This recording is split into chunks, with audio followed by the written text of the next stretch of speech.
urbanas. En la misma frecuencia. Cruce. Si te gustan nuestros contenidos, hacenos el aguante. Sumate a la comunidad de Aijuna. Tu aporte es fundamental para que la radio siga sonando. Suscríbete en aijuna.fm.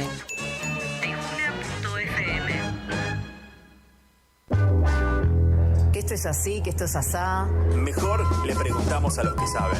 Entrevista. Respecto al Consejo del Salario, tengo que mencionarte que el gobierno de Javier Milei oficializó ayer, día martes, una nueva convocatoria al Consejo Nacional del Empleo, la Productividad y el Salario Mínimo Vital y Móvil para el próximo 26 de noviembre, según una resolución, la 6/2025. La medida fue rubricada por la presidenta alterna del Consejo, Claudia Silvana Testa. Establece que va a ser ese próximo 26 de noviembre, 12:30 horas, en forma virtual. En caso de no alcanzar quórum, se va a realizar una segunda convocatoria ese mismo día para las 14 horas. Reunión que, vos sabés, es tripartita, tiene una parte de la representación empresarial, una parte de los trabajadores y el propio Estado en este caso.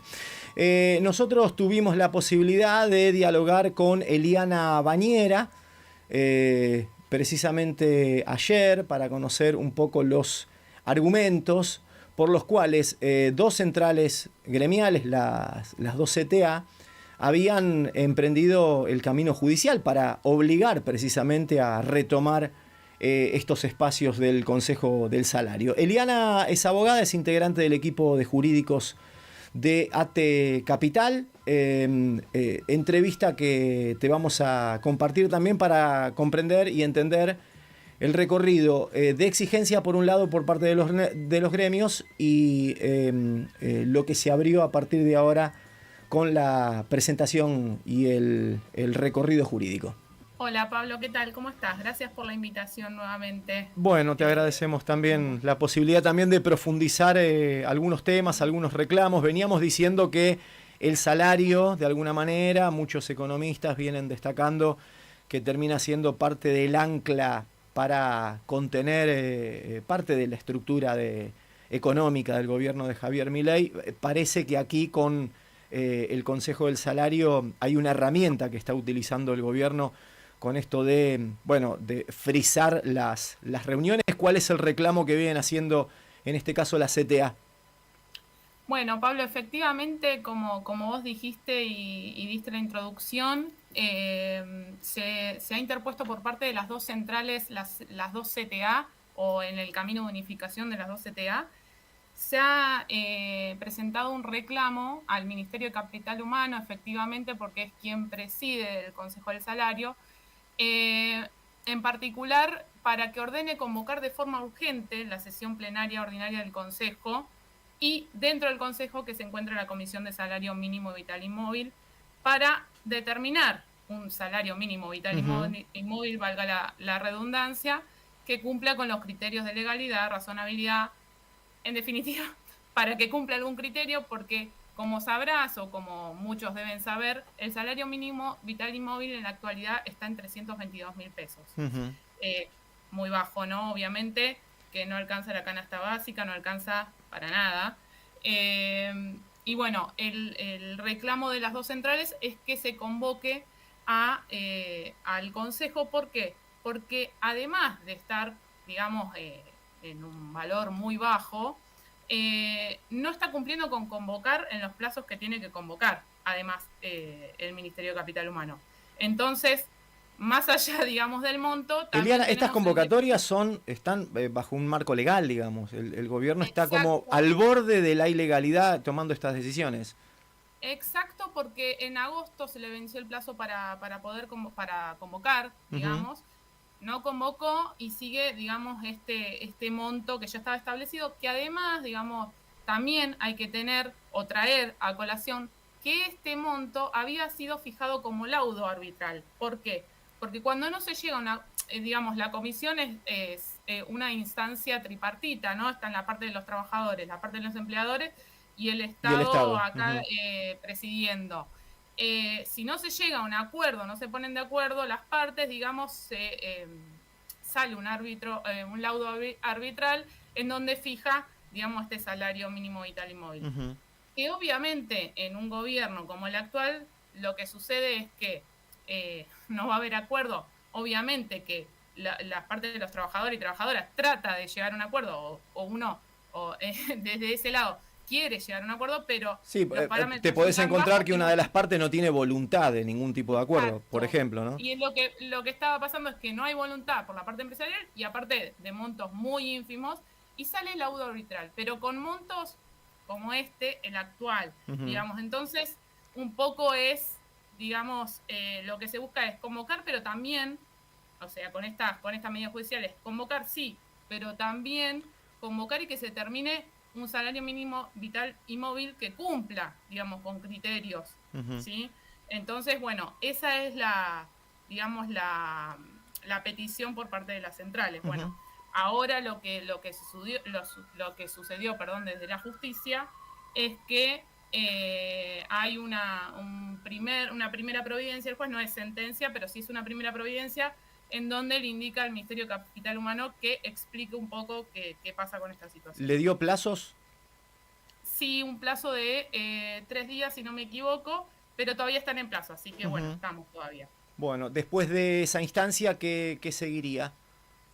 Después de esa instancia hay que ver si nosotros como parte tenemos que hacer alguna observación o no a eso, pero eso tipo en plazos breves todo. Ujú. Y luego debería dictar sentencia el juez. Ujú. Pero bueno, nada, esto los tiempos judiciales entendemos que va a ser breve, pero bueno, hay que ir esperando, digamos, esos Ujú. plazos. Todos entendemos, Eliana, que aquí hay lo que se trata de traccionar, claro que es el debate político, por cierto, pero son las herramientas a las cuales, en este caso, el sector de la representación de los trabajadores y las trabajadoras tienen que buscar para que al menos suceda, ¿sí? Para llegar a esa instancia de debate político son como los caminos que hay que recorrer medio imprescindibles. Exacto. Sí, de hecho, digamos, uno de los planteos es, digamos, esta, digamos, vulneración al diálogo social, ¿no? Ujú. Porque el diálogo entre las partes es fundamental para poder avanzar sobre las relaciones laborales. Diálogo social que está receptado, digamos, en instrumentos, no solo en la Constitución, sino en instrumentos internacionales, en el convenio 144 de la OIT, bueno, Uh-huh. y demás, que también en la declaración del Mercosur, el diálogo social está para que se pueda negociar. Si no existe el diálogo social y si no existe la buena fe entre las partes, claramente que la negociación no va a tener una finalidad o no va a llegar a buen puerto. Bueno, o una de las partes no va a querer negociar, ¿no? Si el Estado no vela por el cumplimiento de estos principios o de estos derechos, claramente va a haber, digamos, un juego desde el otro lado que va a estar en detrimento de una de las partes. Casi siempre la parte que sale perdiendo o la que no llega a cumplir los objetivos siempre va a ser la parte trabajadora, ¿no? Uh-huh. Porque, bueno, lo sabemos, es histórico, digamos, el desnivel que hay entre las partes, pero efectivamente, digamos, lo que busca el diálogo social es esto, y bueno, no se estaría cumpliendo. Uh-huh. Y buena fe tampoco pareciera que habría, digo, al no convocar por parte del Estado o al no llegar a un acuerdo, digamos, en la mesa de diálogo, también esto que hablábamos de los laudos arbitrales que se habían aprobado mediante resolución, digamos, bueno, pareciera uh-huh. que ahí no estaría jugando el diálogo social. Eliana, ¿qué tracciona el salario mínimo vital y móvil? ¿O qué permite? ¿Es poner un piso para debatir o para llegar a montos más altos, en definitiva? Exacto, y también, esto no es materia, digamos, no es lo que yo hago, pero también tiene que ver un poco también con la jubilación, eso también le da tracción a los importes jubilatorios, digamos, a los mínimos. Así que, digo, es importante. Sí, hasta debe de encadenar algunos planes, planes sociales también. Sí, también hay digamos, parte de ahí, y bueno, de ahí va haciendo juego, depende, digamos, esto como me decías, para subir salarios, claro, o el piso que empieza un poco más arriba, o las jubilaciones también, digamos, le establece que si se eleva también le da un puntapié, digo, bueno, nada, para todo eso, para todo tema, digamos, de retribución salarial y demás, o de ingreso, por así decirlo, es, digamos, el puntapié inicial. Uh-huh. Bueno, no era tema de la charla que queríamos mantener, Eliana, pero sí quiero preguntarte para cerrar, que por cierto, tras las elecciones del último domingo, se abrió ahí un futuro debate que tiene que ver con la reforma laboral. Imagino que ya debe ser tema que empieza a hacer mucho ruido y que empieza a buscar algún tipo de posición y también de ver qué puntos se van a debatir con fuerza en el futuro, ¿no? Sí, la verdad que sí, empezó a resonar nuevamente el tema de la reforma, o un poquito antes también, ya se estaba, digamos, se estaba mencionando el tema de la reforma. Lo que salió fue un proyecto de ley de una diputada, digamos, todavía no del gobierno específico, pero sí, ya dijeron que iban a reformar, fue, digamos, por parte del gobierno, fue una de las intenciones que iba a haber una reforma. Había escuchado ahí en una noticia que por ahí iban a esperar que cambie, digamos, un poco lo que es la conformación. Congreso, sí. ¿no? Claro. Iban a esperar un poco a eso, pero sí, digamos, estamos en miras de una reforma. Que aparentemente no, ya venimos de una reforma que efectivamente sucedió, que fue la ley 27742, en donde hubo ítems muy importantes que se reformaron en cuanto a las relaciones laborales, como ser el quite de multas para trabajo no registrado, bueno, nada, entre otras cosas, digo esa porque es una de las más fuertes, digamos. Y ahora, bueno, nada, están un poquito mencionando el tema de el salario dinámico, o por ahí extender la jornada laboral. Bueno, no sé, digo, todo lo que venga en ese sentido, efectivamente no va a ser en pos de los trabajadores y trabajadoras, ¿sí? Lamentablemente. Y hay que ver esta reforma, qué diálogo, porque, digo, más allá de las reformas que son por ley, y bueno, lo que se vota en el Congreso y demás, tiene que estar el actor social, el sindicato, los trabajadores y la trabajadora presente en esa reforma, ¿no? Ya que va a tener, digamos, tanta vinculación a lo que es la relación laboral.